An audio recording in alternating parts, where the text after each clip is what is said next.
เรื่องขันธ์ห้านี่นะแต่เราจะเข้าใจขันธ์ห้าได้ดีมันต้องย้อนไปศึกษาภูมิหลังของเราไอ้ที่มาร์กเราอีกทีหนึ่งนะว่าคนหนึ่งนี่อายังพิชะอายังพิคุปุริโสเนี่ยคนเหล่านี้เนี่ยกินเจตังประกอบจวุตตังมันประกอบมาด้วยธาตุ6อย่างนะคือธาตุดินธาตุน้ำธาตุไฟธาตุลมอากาศธาตุและวิญญาณธาตุมีปุ่มหลังของเราจริงๆเนี่ยมันมาจากธาตุ6ธาตุนี่นะมันมาจากธาตุ6ธาตุนี่มันไม่ใช่เป็นตัวตนที่ศักดิ์สิทธิ์กายสิทธิ์อะไรมาจากไหนหรอกมันประกอบขึ้นมาในธาตุ6ธาตุนี่ในธาตุ6ธาตุนี่มาปรุงเป็นอายตนะคือตาหูจมูกลิ้นกายใจอายตนะธาตุภายในอายตนะภายนอกก็เรียกว่ารูปรสกลิ่นเสียงโผฏฐัพพะธรรมารมณ์อายตนะภายนอกและอายตนะนี่จะมาปรุงให้เกิดขันธ์เกิดรูปเกิดเวทนาเกิดสัญญาเกิดวิญญาณขึ้นมาแล้วที่นี้มันละเอียดอ่อนแล้วมันก็จะเป็นที่ตั้งของความยึดมั่นแล้วว่าโลกเป็นของเราเวทนาเป็นของเราสัญญาเป็นของเราสังขารเป็นของเราวิญญาณเป็นของเราเราไปคิดอย่างนี้แต่ความทุกข์มันจึงเกิดขึ้นไงเราไม่เห็นมันเป็นสักธาตุตามธรรมชาติเท่านั้นตัวเรามันจริงๆมันก็ไม่ได้มีวิญญาณมันไม่เป็นธาตุแต่ว่าศีลธรรมมันจะสอนให้วิญญาณนี่ของใครของมันอะไรสนองนั้นเห็นไหมเราก็ถูกสอนมาอย่างนี้ตลอดแล้วการคุยธรรมะมันต้องแยกออกว่าเราจะพูดกันอย่างปรมัตถธรรมหรือศีลธรรมถ้าศีลธรรมก็สอนกันอย่างนี้แหละเดี๋ยวทำบุญจะได้ไปเกิดสวยเกิดรวยแล้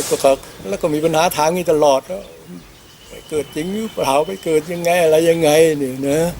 เอาก็จริงก็อ้างนู่นอ้างนี่แล้วเราก็ไม่เข้าใจแล้วมันก็เวียนหัวอยู่นั่นแหละแต่เรื่องขันธ์ห้าว่าอนัตตาเข้าใจยากพอเข้าใจแล้วมันยังเข้าใจได้นะแต่เรื่องแบบนั้นก็ได้แต่เชื่อนะแล้วก็ทำเผื่อไปอย่างนั้นแหละแต่ว่าคำสอนพระเจ้านี่ที่เห็นว่าโอ้ยที่เราเดือดร้อนกันอยู่ทุกวันนี่เพราะเราไปยึดถือสิ่งที่มันยึดถือไม่ได้เข้าเรียกว่าไปยึดถือไอ้ขันธ์ห้าว่าเป็นตัวตนเข้าเนี่ยเราความทุกข์มันจึงเกิดขึ้นไงสิ่งนี้มันไม่ยอมเป็นไปตามที่เราต้องการอย่างนั้นอย่างนี้เนี่ยเป็นอย่างนั้นแล้วเรื่องนี้เห็นไหมไอ้ธรรมชาติที่ลึกซึ้งเนี่ยมันกลายเป็นไอ้ตัวชีวิตเรานี่แล้วเดี๋ยวนี้มันก็ยังหาคำตอบที่ชัดเจนไม่ได้ใช่ไหมหลังจากตายแล้วมันก็พูดกันไปอย่างนั้นแหละแต่ละศาสนาก็พยากรณ์หลังจากการตายไม่เหมือนกันเนาะ12ศาสนาที่ยังเคลื่อนไหวอยู่ยังมีชีวิตอยู่เนี่ยมีคำตอบไม่เหมือนกันคือผมว่ายังไม่เข้าใจนะอะไรคือที่ไปหรือว่าจะไปนรกหรือไปสวรรค์หรือไปอย่างนี้อย่างนี้มันถือว่าไม่ใช่อธิพรหมจรรย์ไงพระเจ้าบางทีจะไม่ตอบเช่นมาลุงกะยะไปถามว่าตายแล้วเกิดหรือไม่เกิดเนี่ยได้กันครูเลยนะว่าพระองค์ไม่พยากรณ์มันมี10ข้อแต่ว่าข้อนี้จะมันนิ่งข้อนี้เป็นหลักว่าถ้าพระผู้มีพระภาคเจ้าเนี่ยไม่พยากรณ์ปัญหาเหล่านี้กับข้าพระองค์จะไม่อยู่พระพืชพรหมจรรย์ด้วยเจ้าก็ลุงกะยะฉันไม่ได้สัญญากับเธอนะว่าเธอมาบวชแล้วฉันจะต้องตอบปัญหาความสงสัยอย่างนี้กับเธอแล้วท่านก็ประมาเหมือนกับว่าไอ้คนหนึ่งมันถูกลูกศรยิงนะญาติก็ไปตามหมอมาถึงกับเหมือนกับวางกระเป๋ากับกลางจะเอาเครื่องมือมาผ่าลูกศรออกแหละไอ้คนไข้มันไม่ยอมมันบอกว่าหมอต้องไปสืบไปรู้ก่อนว่าไอ้คนยิงเนี่ยมันมายิงเขาเป็นเรื่องอะไรเขาทำอะไรให้โกรธมันจึงมายิงเขาหมอต้องไปจับคนร้ายมาสอบสวนให้ได้ก่อนอะไรก่อนจากถามมาลุงกะยะว่าแล้วหมอเขาจะทำอย่างนั้นไหมเขาตอบว่าไม่หมอก็ไม่ทำก็ไม่ใช่ตำรวจเขามีหน้าที่จะเอาลูกศรออกอันนั้นพระเจ้าก็เลยว่าคนนี้มันถูกลูกศรยิงอยู่เนี่ย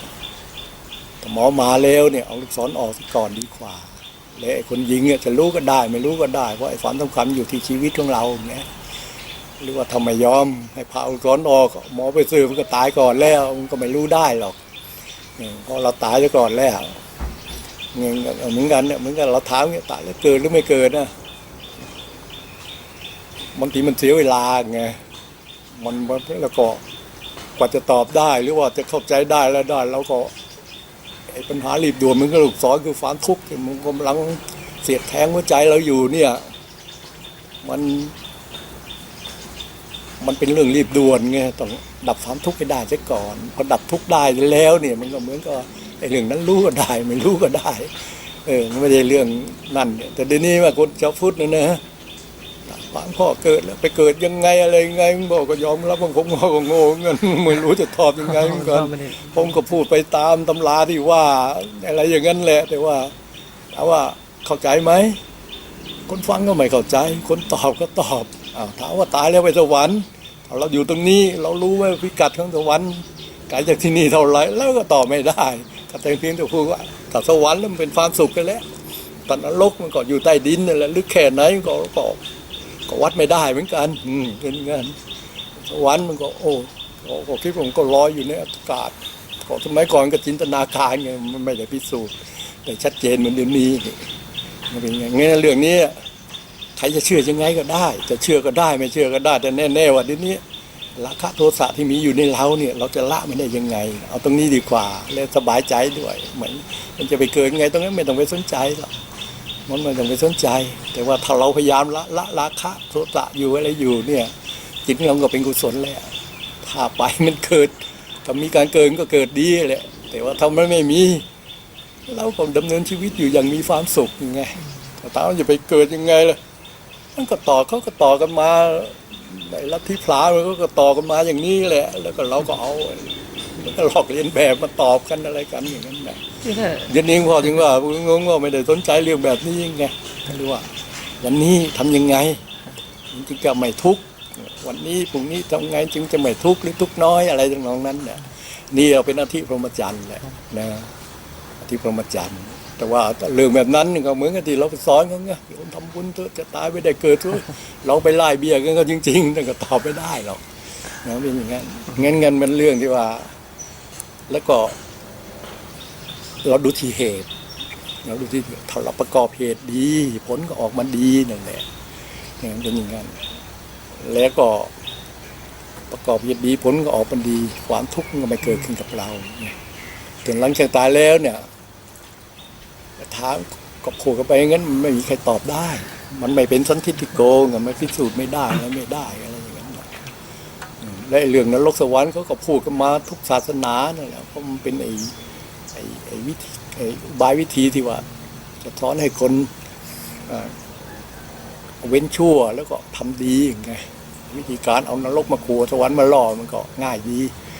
มันเป็นอย่างนั้นสำหรับคนที่ไม่มีการศึกษาถ้าคนมีการศึกษาเลยมันต้องมีคำอธิบายเกี่ยวกับเรื่องนี้อีกทีงั้นในการรักษาศีลเหมือนกันแต่ว่าความรู้สึกของคนรักษามันแตกต่างกันเรารู้ว่าทำอย่างนี้ใครมาทำนี้เราไม่ชอบเราไปทำกับคนอื่นเขาคนอื่นก็ไม่ชอบอย่างนี้ก็เรียกว่าเว้นชั่วเพราะกลัวเว้นชั่วไม่ใช่เพราะกลัวว่ารู้ว่าทำงี้เราได้อะไรมาด้วยความเดือดร้อนอื่นๆเราก็เนี่ยที่มันไม่ถูกต้องเราก็ไม่ทำแต่คนอื่นถ้ามันกลัวนรกมันก็ไม่ทำเหมือนกันแต่บางทีคนเดี๋ยวนี้เป็นอย่างนั้นอย่างเงี้ยงั้นเราเข้าใจงั้นเดี๋ยวนี้องค์ดงเรื่องนี้ก็ไม่ได้สนใจแล้วก็ไม่ได้คนไม้เนี่ยก็ไม่ได้สอนด้วยแต่ผมว่าคนไทยชอบนะฮะคืออย่างมีรายการอย่างคนอวดผีอย่างเงี้ยฮะคือแบบเขาเอาคนที่แบบสมมติญาติตายอะไรอย่างเงี้ยฮะมาเขามีปัญหาแบบฝันหรือว่าเจออะไรอย่างนี้บ้างแล้วเขามีคนแบบจิตสัมผัสได้ไปดูสมประมาณนี้ใช่ไหมใส่ชุดแบบนี้ใช่ไหมเขาบอกมันตรงตามที่แบบ ที่ของเขาจริงๆอะไรอย่างเงี้ยฮะแล้วเคยพูดคำนี้กับเราจริงไหมแบบเขียนให้ดูอะไรอย่างเงี้ยว่ามันตรงทีมก็เรื่องคนไทยชอบฮะผมว่าเนี่ยเริ่มรู้อย่างนั้นมันดับทุกข์ได้ไหมมันที่ไม่ได้มันก็เหมือนกับเรื่องดูไอ้นวนิยายนั่นแหละมันตื่นเต้นดีอะไรดีอย่างนั้นน่ะมันไม่ใช่เรื่องดับทุกข์ได้แล้วเดี๋ยวนี้มั้ยเขาใช้จิตวิทยาว่าเห็นแล้วนะไม่มีเด็กตามหลังมาด้วยเงี้ยบางคนจะดุ้งเลยละรู้ได้ยังไงเนี่ยพอเดี๋ยวนี้ก็รู้ว่าคนเนี่ยมันทำแท้งกันเยอะอะไรอย่างนั้นน่ะแต่ก็คนทักเนี่ยไม่ได้ทักแบบคนเข้าใจพุทธศาสนาหรอกแต่พุทธศาสนาเราพูดกันอย่างที่เขาพูดมาเนี่ย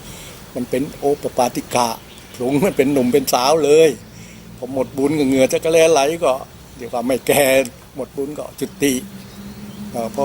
เหงื่อจะกระแลไหลก็รู้แล้วตัวเองจะต้องตายแล้วก็ไปถามจอมเทวดาว่าสุคติของเทวดาอยู่ที่ไหนจอมเทวดาก็เมืองมนุษย์นี่เลยมันก็เลยย้อนสอนกันอยู่ไงไอ้มนุษย์อยากไปเป็นเทวดาเทวดาอยากเป็นมนุษย์อะไรอย่างเนี้ยงั้นเรื่องแบบนี้มันมีเราจะเอาพระไตรปิฎกก็อ้างได้ดังนั้นเนี่ยฉันก็ไม่เคยชอบเรื่องแบบนี้เพราะมันเป็นเรื่องจักวงๆนะไอ้คนที่ก็ไม่เชื่อก็เขาว่าพูดเพ้อเจ้อไอ้คนที่เชื่อก็อาจจะงมงายมากขึ้นก็ได้ แต่ว่าแน่ๆเนี่ยวันนี้แล้วใครเคยคิดว่าผมจะละความโกรธได้ยังไงผมจะละราคะได้ยังไงผมจะละโมหะได้ยังไงเนี่ยไม่ถามเกิดแล้วจะไปเกิดยังไงอะไรยังไงเอาเกิดยังไงอีกมันก็ไล่ไปเลยมาเราก็ไม่รู้จะตอบยังไงก็ดับความทุกข์ไม่ได้มันไม่ดับทุกข์ได้ไงงั้นมันจะมีหรือไม่มีมันก็อีกเรื่องหนึ่งเหมือนว่าเอาเราอย่าไปยืนยันว่าตายแล้วเกิดหรือไม่เกิดใครจะเชื่อยังไงก็ได้แต่ว่าอย่าเอาไอ้คำพูดเหล่านี้มายืนยันวันนี้เป็นคำสอนของพระพุทธเจ้าแต่ว่าแน่ๆเนี่ยถ้าเราจะพูดว่าเราจะดับทุกข์กันได้ยังไงเนี่ยไอ้ราคะที่มันครอบงำเราอยู่นี่จะลดมันได้ยังไงอะไรยังไงถ้าคุยกันอย่างนี้นี่พระพุทธเจ้าทางนี้ท่านตอบทันทีเลยถือว่าเป็นอธิกรมจันทร์ไงแต่นิพพานนี่ก็คือมันไม่ใช่ดินแดนไม่ใช่แบบก็คือดับทุกอย่างเลยตัณหายะนิพพาเนวะนิพพานังอิติวุจติเพราะละตัณหาที่ได้เรากล่าวว่านิพพานถึงอย่างนี้เรามองความอยากมันยังไม่เกิดความร้อนก็ยังไม่เกิดพอความอยากเกิดขึ้นมาในสิ่งไหนความร้อนก็เกิดตามมากับสิ่งนั้นนั่นแหละเห็นไหมพอราคาไม่เกิดอย่างนี้เห็นไหมนี่ก็เย็นไปเผลอเดี๋ยวเผลอไปคิดปรุงแต่งขึ้นมาอะไรมาเวลาค่าเกิดความร้อนก็เกิดนี่แหละแล้วพอมันเกิดเลยเมื่อผมเกิดมากมันก็บีบคั้นเรามันทำให้เราบางทีก็เราต้องแก้ปัญหาด้วยกันไปทำตามอำนาจของมันที่พอทำแล้วเนี่ยไอ้ความทุกข์จริงๆก็ต้องการที่ว่าจะดับทุกข์เป็นการนั่นแหละแต่ว่ามันเป็นเพียงว่าดับทุกข์ในการที่ว่าอยากแล้วได้ทำตามความอยากเราก็สมมติว่าเนี่ยเป็นความสุขเนี่ยชาวโลกก็เป็นอย่างนั้นไงแต่บางคนเนี่ยมันอยากและสิ่งที่จะเอามาสนองความอยากมันไม่มีมันก็เลยมันไม่มีหรือว่ามันก็ต้องไปทำในสิ่งที่มันไม่บริสุทธิ์ไงเช่นว่าเราต้องไปอาฆาตมากๆมันก็ต้องไปข่มขืนเขาอะไรเขาหรือก็ต้องไปทำอะไรที่มันทำเสร็จแล้วมันทำผลพวงมันทำให้เราเดือดร้อนนั่นแหละเหมือนเป็นอย่างนั้นแต่ว่าในทางธรรมก็พิจารณาเนี่ยไอ้ไตรลักษณ์เนี่ยมันทำให้เห็นว่ามันไม่มีอะไรน่าอยากมันไม่มีอะไรที่ยึดมั่นถือมั่นได้จะย้อนกลับมาศึกษาตัวความอยากก็ได้ปัจจัยทำให้เลยกับความอยากทั้งย้อนมันตกอยู่ในกฎไตรลักษณ์เหมือนกันพอเราเห็นมันอย่างนี้แล้วเนี่ยความอยากมันก็จะค่อยลดลงแต่เดี๋ยวนี้เราทำกันอย่างนั้นหรือเปล่าล่ะอยากบางเรื่องต้องหายามากระตุ้นมันอะไรมันก็ฟังก็โฆษณาเรื่องแล้วก็พูดกันอย่างในกระดาษปากแล้วเนี่ยแต่ที่ว่ามันไม่มีปฏิกิริยามันเย็นเนี่ยแต่ไม่ชอบเอามากระตุ้นมันอย่างนั้นอย่างนี้ผู้หญิงอะไรมันพูดกันก็กันอย่างนึกว่ามันโฆษณากันแบบนี้เลยอะไรเลยเห็นไหมนี่มันเป็นอย่างนั้นเนี่ยในสิ่งนี้เราไม่เคยคิดเลยว่าเราไม่รู้ว่าเรามีพุทธศาสนาไว้ก็มีวิชามีความรู้ไว้เพื่อจะลดหรือว่าควบคุมไอ้สิ่งเหล่านี้เนี่ยเป็นอย่างนั้นโอ้ยกูก็ไปสวรรค์วิมานอะไรก็เหมือนกับไปที่นั่นอ่ะมันจะได้อะไรสมใจอยากอยู่เรื่อยไงมีทางกว้าห้อมล้อมาร้อยไม่ต้องไปงอใครมากก็ว่านี่ก็เป็นไงเราต้องเข้าใจนะเป็นอย่างนั้นเพราะว่าทำไมงั้นเลยมันเราเข้ามาเกี่ยวข้องศาสนาผมไม่รู้ว่าเข้ามาเกี่ยวข้องได้อะไรเราไม่รู้ว่าที่เรามาเกี่ยวข้องกับต้องการมาหาความรู้ที่จะดับความอยากของเราเนี่ยแล้วก็ทางกระสอนรู้ว่าเอาอยากแล้วก็ไปยึดมั่นถือมั่นไงพอได้สิ่งนั้นมาก็ยึดมั่นถือมั่นไอ้นี่ของฉันของกูอย่างนั้นอย่างนี้ก็เกิดความหึงความหวงขึ้นมาไม่อยากไอ้ตัวเราไปยึดมั่นถือมั่นมันให้ความสุขเราก็อยากให้มันเป็นอยู่อย่างนี้ไม่อยากให้มันแก่ไม่อยากให้มันเจ็บไอ้ของเราก็เช่นเดียวกันนี่ทุกอย่างมันตกในกลไกลักษณ์นี่มันไม่เป็นไปตามความต้องการไอ้ความทุกข์ก็เกิดขึ้นกับเรานี่ก็เป็นงั้นแต่เรื่องวันนี้เข้ามาไม่ค่อยไม่ได้พูดกันไง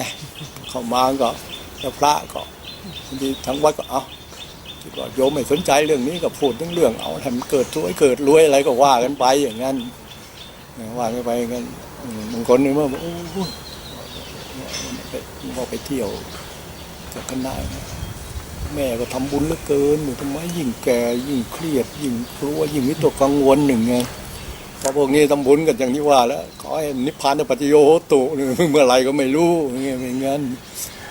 มันก็เลยพอแก่ก็ปัญหามันไอ้สติปัญญาขั้นพื้นฐานมันลดลงไงมันลดลงปุ๊บไอ้กิเลสมันก็มีโอกาสเกิดได้มากขึ้นการทำเองก็ทำได้ยากขึ้นก็ให้คนอื่นตอบสนองมันก็พอไม่ได้ก็โกรธก็เครียดก็วิตกกังวลอะไรต่างๆไงอะไรอย่างเงี้ยเนี่ยเราเข้าวัดเราไม่ได้มาตั้งปัญหาว่าผมจะละราคะได้ยังไงเราคิดว่าเราจะมาทำเพื่อให้ได้อะไรที่มันสนองไอ้ราคะของเราต่อไปในอนาคตนั่นแหละไปสวรรค์เนี่ยเป็นอย่างนั้นเราเพราะเราคิดว่าไอ้นี่แล้วมันเป็นความสุขของชีวิตอะไรอย่างนั้นอย่างนั้นก็คนละเรื่องกันแล้วทีเรามาถามก็เกิดยังไงอะไรยังไงบางทีไอ้คำสอนอย่างนี้มัน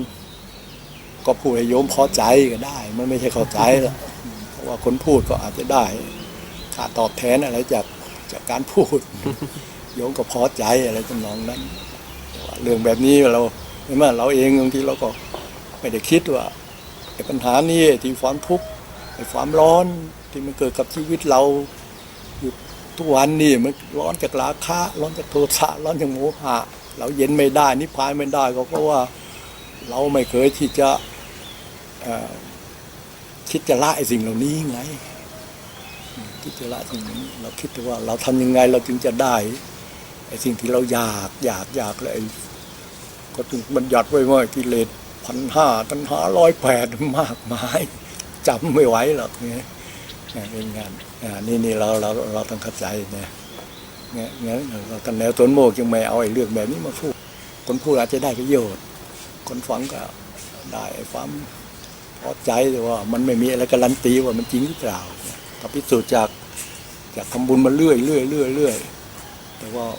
พอไว้ชราเข้านี่มันเกิดไม่ได้อย่างใจความโกรธร้อนอะไรมันไม่นั่นมันไม่ลดลงอะไรลงแต่ว่าถ้าเราเข้าใจเรื่องนี้เราศึกษาตั้งแต่อายุน้อยต่อไปแล้วพออายุมากจิตใจของเรามันจะค่อยๆเย็นลงเรารู้ว่าเราฝึกมันมาเรื่อยอะไรมันมาเรื่อยเราก็ต้องเข้าใจนะทีนี้ถามมันเกิดยังไงอะไรยังไงมันตอบยากมันก็ตอบตามนั่นแหละตามทานชาดกมันก็ง่ายเมื่อไม่เกิดคนนั้นเนี่ยตั้งชื่อเสียงเรียงน้ำเสร็จเลยไม่เกิดที่นั่งชื่ออย่างนั้นอย่างนี้อันนี้ก็เพื่อสะดวกกับการจำมันก็เป็นไอ้นิทานเนี่ยมันก็ภาชนะนะทุกอย่างเนี่ยของทุกอย่างเราจะกินข้าวเราก็ต้องมีจานอะไรอย่างเงี้ยทำไมนกพูดได้อะไรพูดได้เนี่ยคนนี้ก็โอ้โกหกไม่จริงอย่างนั้นอย่างนี้ก็ไม่ได้ตั้งปัญหาอย่างนี้ว่าต้องการจะให้รู้นกมันพูดว่ายังไงที่มันพูดว่ายังไงลิงมันพูดว่ายังไงเนี่ยเป็นอย่างนั้นพอเราฟังแล้วอย่างเราก็เข้าใจเราอันนั้นเรื่องแบบนี้ของเราที่ไม่ค่อยเด็ดพูดมันเขาสอนกันอยู่แล้วไงแล้วเราก็ทำกันอยู่แล้วแล้วคนเรามันก็ดำเนินชีวิตมันก็ไต่ศึกษาไงมีศีลมีสมาธิมีปัญญาเนี่ยถ้าทำศีลก็มีทานมีศีลท่านก็บอกเลยนะตรงทางศีลมันก็จะได้สวรรค์ไงแล้วท่านกับชี้โทษของสวรรค์อีกทีหนึ่งสวรรค์ไม่มีอะไรก็ไม่เป็นเรื่องร้อนแต่มันเป็นความร้อนที่ว่ามันทนง่ายความร้อนที่ยากเลยก็ได้สนองความอยากอะไรอยู่เราก็ต้องเข้าใจว่าทีนี้ก็กลุ่มเป้าหมายอีกนั่นแหละคนหนึ่งทีนี้พ่อก็ดูเหมือนกันเขาพูดเรื่องแบบนี้ไม่ได้ก็เลี่ยงไปพูดอย่างอื่นแต่ว่าก็ไม่ถึงก็ไปเป็นมอบเมาเขาอะไรเขาอย่างนั้นพอพูดเรื่องนี้ได้ก็พูดบางทีก็คิดว่ามันต้องพูดอยู่บ้างไม่งั้นเราก็เหมือนกับเราจะคิดว่าคนนี้ขึ้นเขาไม่ได้ หรือเขามันสูงก็ขึ้นไม่ได้เราก็ไม่ได้พูดถึงเรื่องธรรมะตรงนี้มันก็อยู่ตีนเขาไม่ใช่ยอดเขาแต่ว่าเราก็ต้องบอกให้ก็รู้ว่านี่ถ้าเราอยู่ตีนเขามันก็อยู่เงี้ยมันเห็นอะไรไม่ชัดเจนหรอกถ้าเราขึ้นไปยอดเขามันก็เห็นอะไรชัดเจนขึ้นอะไรขึ้นอย่างนั้นนะแต่ก็ขึ้นไม่ไหวก็คือไม่ไหวแต่ว่าคนที่เขาพอขึ้นไหวเขาก็จะรู้ว่าตรงนี้มันคนก็ขอร้องท่านเจ้าผู้เจ้าให้พูดง่ายๆมันลดภูเขาลงมาหาเราได้เมื่อไหร่เราจะต้องปีนไปถึงมันถึงยอดอะไรเหมือนกับถามว่าอนัตตานี่แหละจะไปพูดไงมันเข้าใจได้มันก็ต้องพยายามไข้ครวญอะไรจนกระทั่งมันเข้าใจได้เลยมันก็เราต้องปีนเขาแหละถ้าเราอยากขึ้นเขาก็ต้องปีนต้องปลายมันก็ต้องเหนื่อยแหละพูดถึงตอนเราคิดว่าเขาทุกคนขึ้นไม่ได้มันก็ไม่ต้องพูดกันไงมันก็ทำให้เขาไม่ไทยอะไรอย่างนี้ดีนึงก็โอเคกันตั้งกันท้าทางคือไม่เข้าใจเรื่องนี้กันไงเพราะว่าเราไม่ได้พูดกันนั่นแหละเรื่องนิพพานก็ที่บอกต้องตายแล้วอะไรทำนองนั้นน่ะทีนึงก็ใครมาถามว่าพระเจ้านิพพานเมื่ออายุเท่าไหร่อ่ะไหนลองตอบดิก็35 ปี นั่นแหละเนี่ยเอาไม้เนี่ยตันคนฟ้าจนกระทั่งพอเห็นเนี่ยสรุปแล้วคันนี้ก็ต้องพูดได้คุ้นหูอ่ะพอท่านเห็นขันธ์ห้าตามความเป็นจริงอย่างนี้แล้วก็เหมือนว่าท่านทำพระนิพพานให้แจ้งได้แล้วแต่ขันธ์ห้านี่ไม่เป็นภาราหะเวปัญจขันธาวันที่เราสวดเนี่ยขันธ์ทั้งห้าเป็นของหนักภาราให้โลจะปุกโลบุคคลเราเป็นผู้หนักแบกของหนักพาไปภาราทานังทุกครั้งโลเกการแบกถือของหนักเป็นความทุกข์ในโลกภาระนิเคปนังสุขขังการสลัดของหนักทิ้งลงเสียเป็นความสุขดิคิปิตวาคลุงพลังเนี่ยพระอริยเจ้าสลัดทิ้งของหนักลงเสียแล้วอันยังพลังอนาทิยะแล้วท่านไม่หยิบช่วยของหนักอันอื่นขึ้นมาอีกจมูลังตันหังกับปุยห้าท่านเป็นผู้ถอนตันหากันได้กระทั่งรากลิกาโตปรินิพุตโตท่านเป็นผู้ดับเย็นสนิทไม่มีส่วนเหลือคือท่านทำนิพพานให้แจ้งได้นี่แหละสูตรนี้ท่านอุปมาขันธ์ห้าเป็นของหนักแล้วถ้าใครสลัดทิ้งของหนักลงที่ได้คนนั้นเป็นพระอริยเจ้า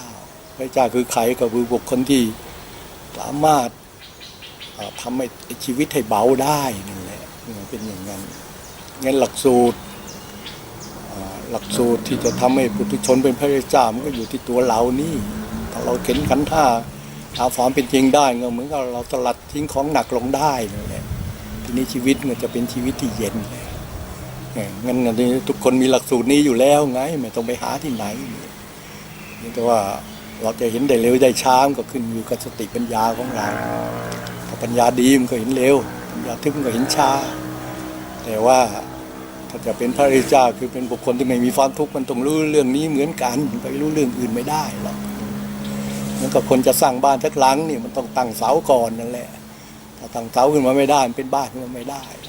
คนจะดับทุกข์ได้ก็ต้องเห็นเรื่องนี้ได้มันจะเห็นยากเห็นง่ายเห็นช้าเห็นเร็วมันก็ขึ้นอยู่กับสติปัญญาของเราหรือว่าถ้าเราอยากจะอยู่อย่างมีเราจะมีเราก็ไม่ต้องศึกษาเรื่องนี้แต่มันทุกข์นะมันจะทุกข์มากทุกข์น้อยก็เป็นอีกเรื่องหนึ่งไอ้ศีลธรรมเนี่ยก็ต้องการให้อยู่ในโลกอย่าไปตามใจกิเลสมากเกินไปก็ตีกรอบไว้ให้ไงเหมือนกันอย่างงี้แล้วมันจะทุกข์ไม่มากเกินอะไรเกินแต่มันยังทุกข์อยู่เพราะไอ้ศีลธรรมมันสิ้นสุดก่อนความทุกข์มันจะหมดไปจากเราต้องมาศึกษาเรื่องนี้อีกทีหนึ่งทีนี้แหละมันก็ค่อนข้างจะยากขึ้นแล้วมันก็จะต้องตีนเขาแหละมันไม่จะตีนเขาแหละมันก็ต้องเหนื่อยหน่อยนึงอะไรหน่อยแต่เราคิดว่าอยู่ตรงนี้มันไม่ไหวแล้วนะต้องไปหาบรรยากาศที่มันดีกว่านี้อะไรอย่างเงี้ยเราก็ต้องพยายาม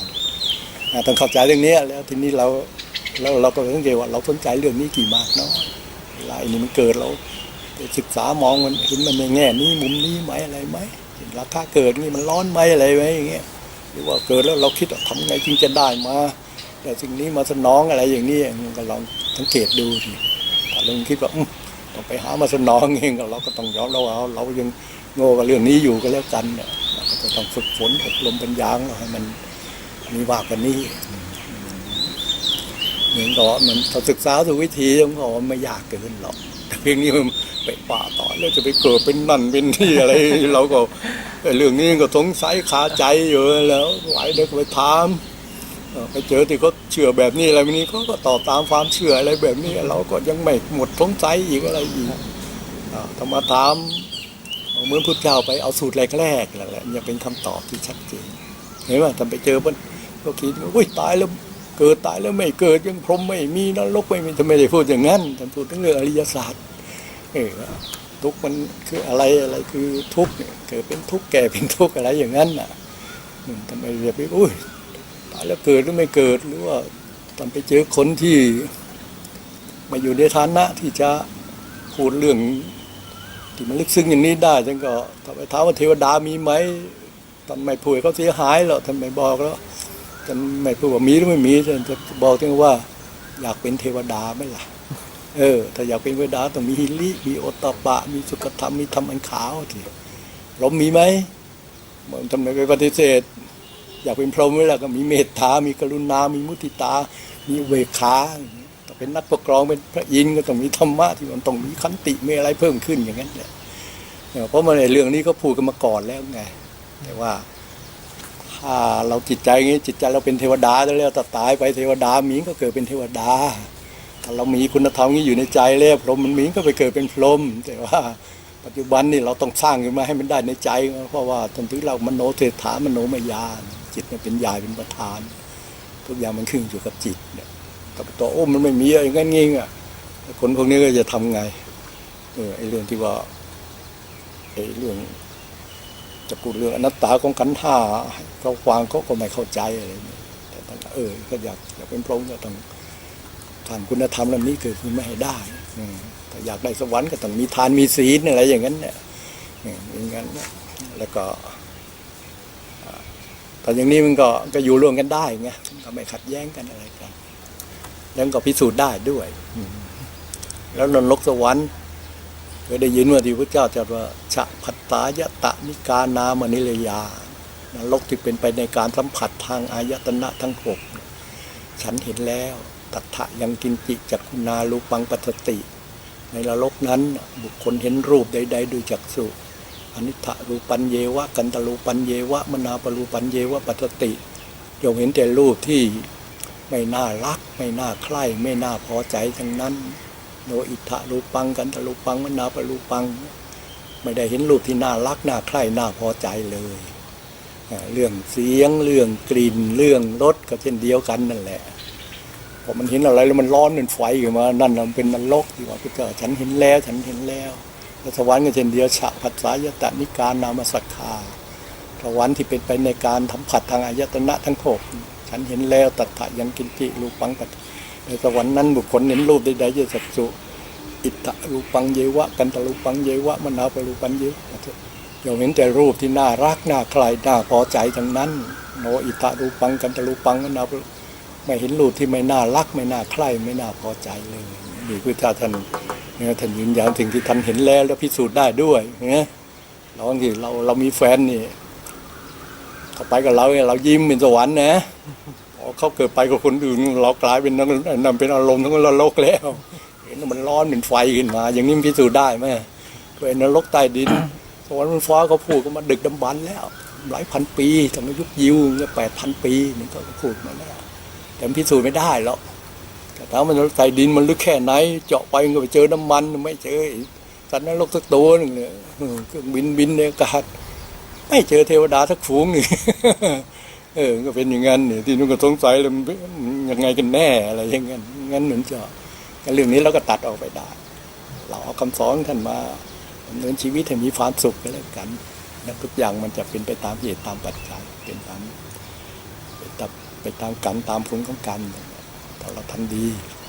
ผลก็ออกมาเป็นความสุขบางแห่งก็ยังบอกว่าไอ้การกระทำของเรามันบอกเราทนโทษอยู่แล้วว่าเราเนี่ยคติของเราจะเป็นยังไงเราทำสิ่งจะไม่ดีอยู่เรื่อยคติคือเรียกว่าทุกคติคือว่าชีวิตเอาเป็นเนี่ยบั้นปลายของชีวิตเนี่ยมันก็ไม่มีความสุข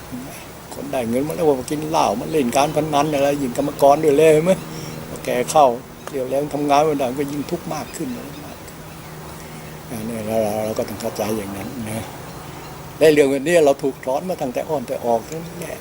ของพ่อหรือโยมแม่ก็สอนเรื่องนรกเรื่องอะไรเอานิราศนรกอันนี้นอนร้องไห้เลยแหละทีนี้เขาจะไม่เอาพวกนี้มาขู่มากแล้วพอเชื่อมากๆมันเครียดกลัวทำอะไรมันก็กลัวมันอะไรแล้วมันทำให้ ไอ้ทุกข์แบบโมหะเนี่ยพยายามพูดกันด้วยเหตุผลอย่างที่ว่าเนี่ยรักษาศีล 5เราไม่ต้องเอาไม่ต้องไปเชื่อเรื่องแบบนั้นก็ได้เขาทำเป็นปุคลาธิสถานเนี่ยไปดูที่จีนมันก็ไม่เหมือนกันจีนก็ไม่มีต้นงิ้วไง อันนี้มันแล้วแต่ไปดูที่แขกที่ลังกาก็ไม่เหมือนกันที่เบงก็ไม่เหมือนกันอันนี้มันแล้วแต่ว่าไปอยู่ที่ไหนก็คิดยังไงอะไรยังไงบางอย่างก็ไม่เหมือนเราก็ไม่เหมือนเขาแต่ว่าก็ต้องมีไอ้เรื่องนี้